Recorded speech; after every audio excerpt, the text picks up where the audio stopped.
Hello everybody and welcome back to another online lesson. Today we're going to look at the Soviet invasion of Afghanistan in 1979, which brought an official end probably to the Detente period of peace and restarted Cold War II. Also probably giving Reagan some credit for that after his election, but this invasion certainly helped Reagan get elected, and we'll talk about that at the end of this lesson. All right, so let's see why the Soviet Union is so worried about Afghanistan, okay? Why is it important to them? You can see on this map here that it is surrounded by Iran, Pakistan and India. So there's a huge opportunities there for control in the Middle East, but for trade and the Arabian Sea. And obviously we've got some cultural differences going on here in the Middle East with Muslims and the Soviet Union. So why is it important to Russia? They've generally got on fairly well in recent times, but in 1979 there was a revolution in Afghanistan, and the Shah, so the leader, was replaced by a Muslim fundamentalist, an extreme Muslim, and Moscow obviously concerned that that might spread into the Soviet Union, as is much of the world today, when we're worried about groups like ISIS. So Moscow was determined not to let Muslim fundamentalism spread into the Soviet Union. So partly probably that's one of the reasons why it's so important to him. They have, as we say, got some Muslim citizens in the Soviet Union. So there's always the risk, aren't there, there's some radicalization that could happen there. So that is essentially why Brezhnev is concerned with Afghanistan. All right, so you've got to try and make sure there's a pro-Soviet government in Afghanistan, just so they can maybe relax a little bit in terms of this threat. So let's get into this lesson and consider this lesson as we're setting it up as a sort of bigger story that could be put into a narrative in a beginning, a middle and an end, but it's more likely going to be a question 1 or a question 3. All right, so this first screen here, I've tried to set it up a little bit like BBC Breaking News. The headline being Soviet invasion of Afghanistan. Carter calls emergency meeting with key staff. The world holds its breath as the Soviet Union goes against the Helsinki Agreement. So that's why this is really important in terms of the Detente story, because it goes against everything that was agreed at Helsinki with those baskets, remember, international cooperation, borders and human rights, that we're not going to be interfering in anyone else's country ever again. That was the agreement, and quite clearly this goes against it. So let's think about how you might set out your notes for this topic. Causes, events and consequences, as you can see on the screen, seem to me to be the most logical way. So as we go through this lesson, make sure you're doing your notes in one of those categories. If you are catching up on this as because you missed it in school, in your Google Classroom will be this document as well. But you can write this on a Google Doc or wherever you're doing your notes. And if you're year 11 watching this in revision, then again, you can set it out in these 3 broad categories. So generally going to be question 1, I'd say, consequence of Afghanistan, but it almost certainly could be how important was Afghanistan for international relations or for development of the Cold War. So look at it from that perspective as we're going through this little topic.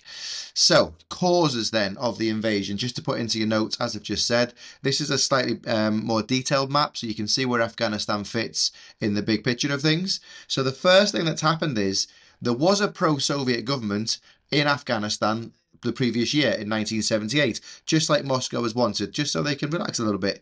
However, a rebel group, the Mujahideen, they emerged in opposition to that group and started sort of attacking them, and in the end the Mujahideen are going to take control. So Armin seizes control, and at first Brezhnev kind of supports him a little bit, but then Armin starts to talk with the USA, and that obviously makes Brezhnev a little bit worried that USA is going to become pretty much the partner, if you like, of Armin. So Afghanistan would be pro-America, and as you can see on the map, that just can't happen. Very similar to the idea of pro-Soviet Cuba being so close to America. So we sort of flip the world around a little bit here when we think about that Cuba story. So you can see again why Brezhnev might be a little bit worried about this US influence, I guess, in Afghanistan.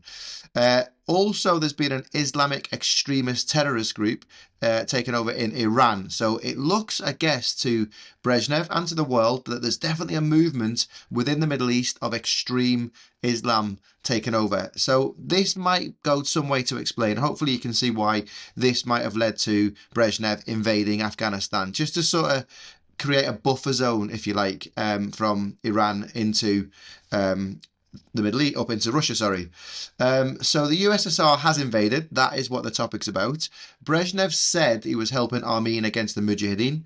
And on Christmas Eve 1979, Armenia is assassinated. And he is going to be replaced by pro-Soviet Kemal. So again, if we flip it around to the Western look of the world, it looks to all the world, doesn't it, that Brezhnev has had Armin assassinated because he was just a bit too close to America, and he's replaced him with Kemal. Either way, that's kind of what's happened in Afghanistan. So the tensions are obviously raising here now, aren't they, with international relations? America are going to suggest that they're gone against everything that was agreed at Helsinki. So let's sort of see how this thing plays out, this quite serious event, and what its consequences are going to be. All right. So the events of the invasion, obviously we can see on the screen here a rebel group. They are going to be the Mujahideen. They are going to keep fighting against this pro-Soviet new leadership under Kemal. And this war is going to go on for about 10 years, to be honest. Keep hold of that 10 years when we get on to Gorbachev. So if you are revising this as year 11, then you'll know that Gorbachev is going to end this war in 10 years. But that's going to be 10 expensive years in terms of men and money for the Soviet Union. But they are quite prepared to fight. The United States then support the Mujahideen in this fight, this rebel group, by giving them $8 billion and loads of weapons. So I guess similar to supporting the Ukrainians today in that conflict with weapons and maybe some money. Similarly here, we're supporting the Mujahideen. But America's not going into Afghanistan, so they can never be accused of, sending troops in. But that's quite a sort of kick in the teeth to the Soviet Union. And maybe Brezhnev sees that as America getting involved when it shouldn't.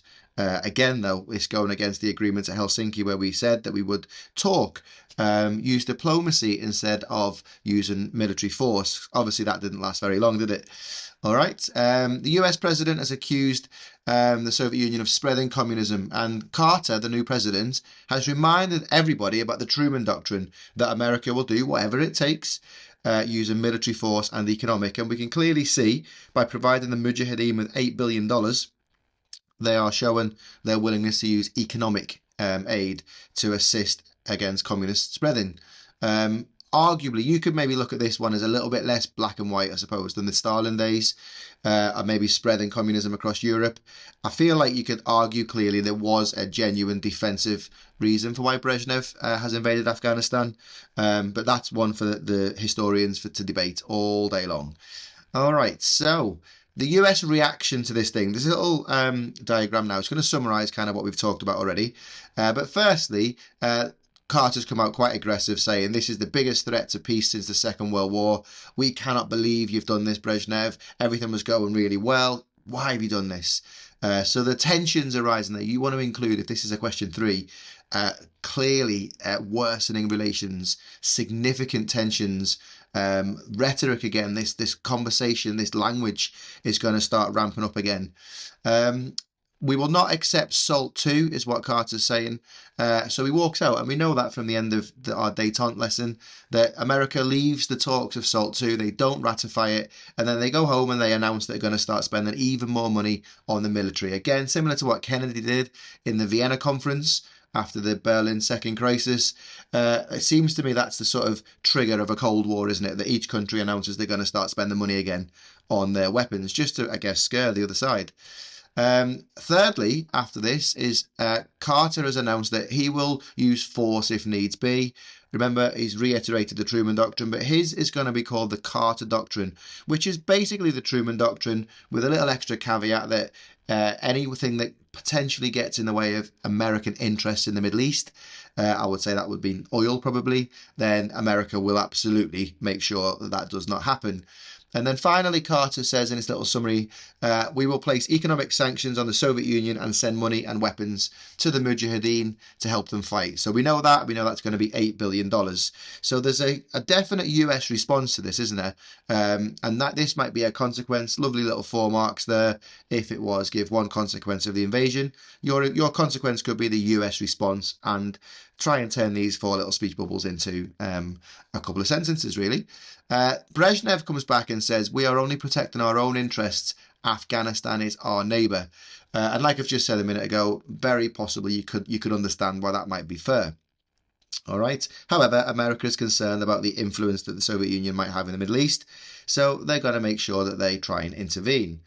Okay, so some consequences to think about then if this was a question one, or just a bit of a bigger picture. As I say, it's a fairly straightforward topic, but we just got to get our head around the idea of what happened because of it and how did it affect relations. So the USA pulled out of SALT II, we know that, hopefully quite strongly by now. Carter issues his Carter Doctrine, which is increasing spending on arms and using force, if necessary, against any threat to the US interest in the Middle East. It's containment, but it also got that little extra bit about the Middle East. He supports the Mujahideen with $8 billion, which proves and backs up what he's saying. He's willing to do what he says, which obviously is going to upset the Soviet Union, absolutely. And then Detente, as it's nearly over anyway, with what we've talked about, 2,000 troops in Cuba, Soviet troops. We've obviously the US embassy being taken over for 444 days. So this is just the icing on the cake. This is the absolute end of Detente. And many people believe that Carter has overreacted to Afghanistan. I think we could just maybe, as historians, step back a little bit and think, could America have just said, what are you doing? And had a bit of a talk.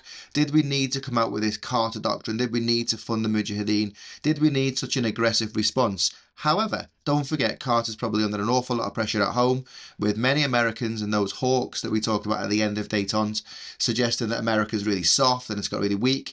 So with an election coming up in 1980, you can see why Carter's talking big. But for the last, 10 years of Detente, certainly, you could clearly argue that America has been weak, maybe. So that's why Carter's issued this, but it's definitely maybe a little bit too late for him. And we know that Ronald Reagan is going to be elected on a huge landslide if you're watching this as a Year 11 revising. But if you're watching this for the first time because you missed it in class, keep this bit in mind when we introduce Ronald Reagan to you shortly. He is elected on the promise of being stronger. Okay, so that's kind of where we are with the main consequences of this, but there is definitely going to be more that you could pick. So let's just take a sec to understand this. Make sure your notes are clear. Perhaps if you have been doing it in the causes and consequences little sheet that we've just showed you at the start of this lesson, then it should be clear. But if there's any questions that you've got from this, because it can be a little bit tricky, write them down and send them to your teacher, and we'll iron that out for you. All right, and then the final consequence is the Olympic boycotts, which is what we'll talk about in a sec.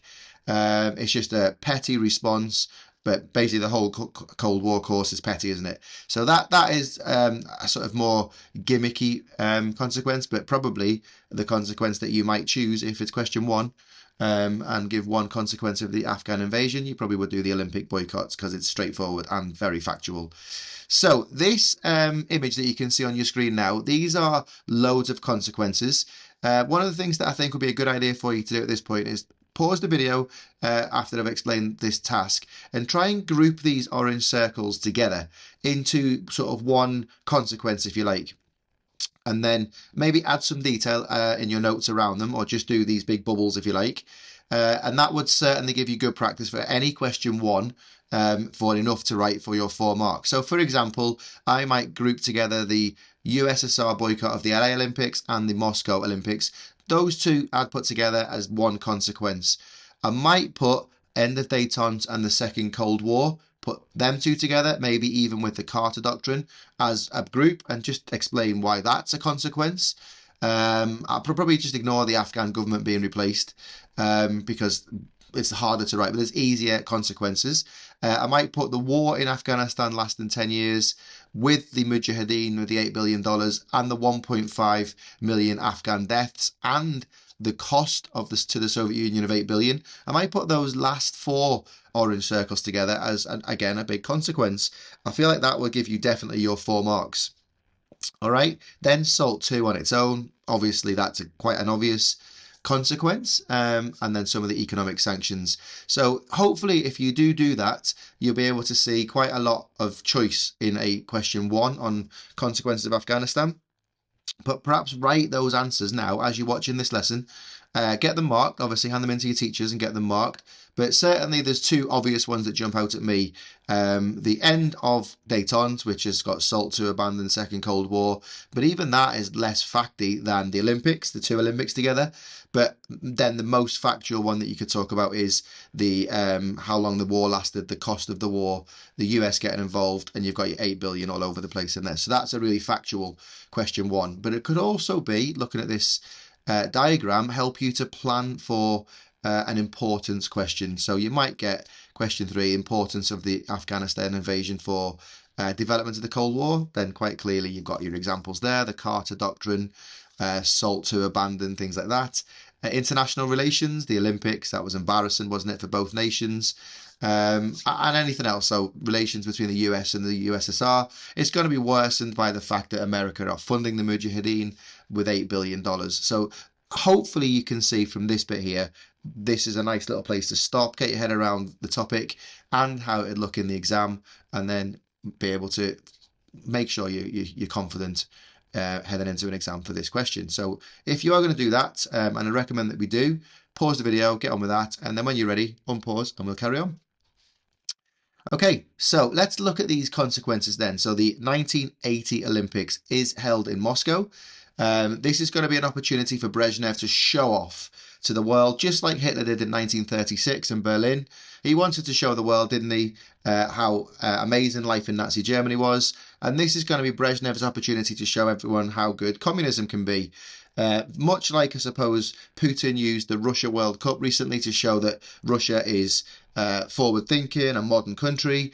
Obviously, the propaganda that goes into that is intense. The World Cup in Qatar was another opportunity. Lots of people argue that the World Cup in Qatar just sport-washed all of the bad things that happen in the Middle East in some countries. So it's all very political, isn't it? And I suppose nothing's changed from then to now. So if we just focus a little bit now on the 1980 Olympics, in protest of the invasion of Afghanistan, the United States has led this boycott. They have called on everybody to boycott the Moscow Olympics. And that's going to be humiliating for Brezhnev, isn't it? And the Soviet Union, if people, of course, boycott it. I don't know. What do you think? Would you? Can you understand why America's done this? America's trying to talk tough, remember? New president, he's been elected to bring down the Soviet Union. So 60 plus nations, this is your fact and why this is quite a nice consequence, because it's really factual and you get to just tell the story quite straightforward. 60 plus nations boycotted the Olympics, which obviously makes it an embarrassment. It's a poor show. It looks terrible on television. The main races, all of these world-class athletes haven't turned up. So it's really quite a poor show, but it's embarrassing. Above all, it's embarrassing. So that's going to make Brezhnev angry. It's going to make the Soviet Union angry. So for international relations, this Olympics is terrible. But what it does show is that America clearly has a huge influence around the world. The fact that 60 plus nations supported their boycott shows that America is definitely in charge. Okay, so that is the gist of it. That's the kind of story you want to be getting across in this.